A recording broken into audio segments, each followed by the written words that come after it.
Summer holidays வந்தாச்சு, நம்ம GT ஹாலிடேஸும் வந்தாச்சு. GT holidays, south India's #1 travel brand.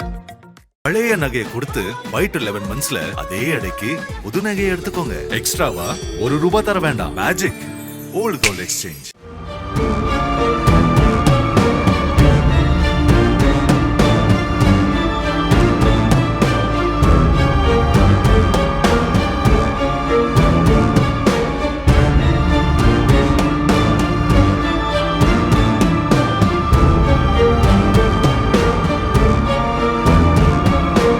Kovai மாவட்டம் பொள்ளாச்சியை அடுத்த மகாலிங்கபுரம் பகுதியில் தனியார் மனநல காப்பகம் ஒன்று செயல்பட்டு வருகிறது.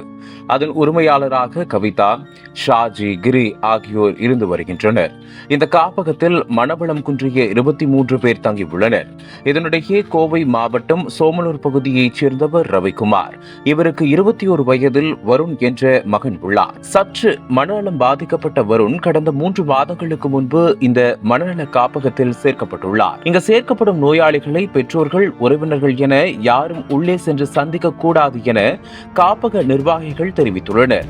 அதற்கேற்ப வருண் அந்த காப்பகத்தில் சேர்க்கப்பட்டுள்ளார். இந்த சூழலில் கடந்த 15ஆம் தேதியன்று காப்பகத்தில் இருக்கும் இளைஞர்களை சுற்றுலா பயணமாக ஆலியார் பகுதிக்கு அழைத்து சென்றுள்ளனர். அந்த பயணத்தின் போது வருண் காணாமல் போனதாக தகவல் வெளியானது. இதுகுறித்து காப்பக நிர்வாகிகள் ஆலியார் காவல் நிலையத்தில் புகார் அளித்தனர். அந்த புகாரை எடுத்துக்கொண்ட போலீசார் காணாமல் போன வருண் குறித்து எந்த நடவடிக்கையும் எடுக்கவில்லை. இதை கேட்டு அதிர்ச்சியடைந்த ரவிக்குமார் தனது உறவினர்களுடன் சேர்ந்து காணாமல் போன வருணை ஆலியார் உள்ளிட்ட பல்வேறு இடங்களில் தேடியுள்ளார். ஆனால் எங்கு தேடியும் வருணை கண்டுபிடிக்க முடியவில்லை. பின்னர் இதுகுறித்து காப்பக ஊழியர்களிடம் விசாரித்த போது வருண் 15ஆம் தேதிக்கு முன்பே காணாமல் போய்விட்டார். அவரை காப்பக நிர்வாகிகள் அடித்து சித்திரவதை செய்தனர். வருண் படுத்திருந்த படுக்கை மற்றும் கட்டில் ஆகியவற்றை வேறு அறைக்கு மாற்றிவிட்டனர். இதே போன்று பல மாணவர்களை காப்பக நிர்வாகிகள் அடித்து சித்திரவதை செய்திருக்கின்றனர்.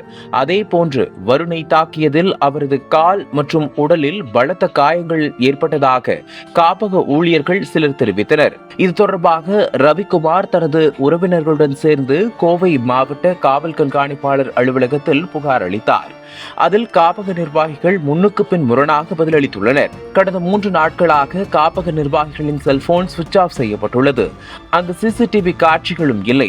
எங்கள் மகனை காப்பக நிர்வாகிகள் சித்திரவதைப்படுத்தி கொலை செய்திருக்கலாம் என்ற சந்தேகம் எழுந்துள்ளது என தெரிவித்துள்ளனர். இதுகுறித்து போலீசார் மேற்கொண்ட தீவிர விசாரணையில் கடந்த 12ஆம் தேதியன்று காப்பகத்தில் வைத்து கொலை செய்யப்பட்டிருக்கிறார் வருண். அதன் பிறகு இந்த கொலையை மறைக்க வருணின் உடலை தமிழக கேரளா எல்லையான நடுப்புணி அருகே உள்ள தனியார் தோட்டத்தில் புதைக்கப்பட்டதாக தகவல் வெளியாகியுள்ளது. பெண் மருத்துவரான கவிதாவுக்கு சொந்தமான தோட்டத்தில் அதிகாலை 3 மணியளவில் ஜேசிபி ஒன்று சென்றிருக்கிறது.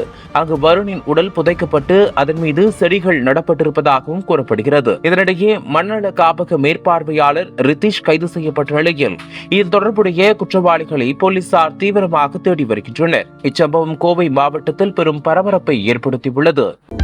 அனல் பறக்கும் செய்திகளை அப்டேட் செய்து கொள்ள நக்கீரன் களத்தை இப்பவே சப்ஸ்கிரைப் பண்ணுங்க.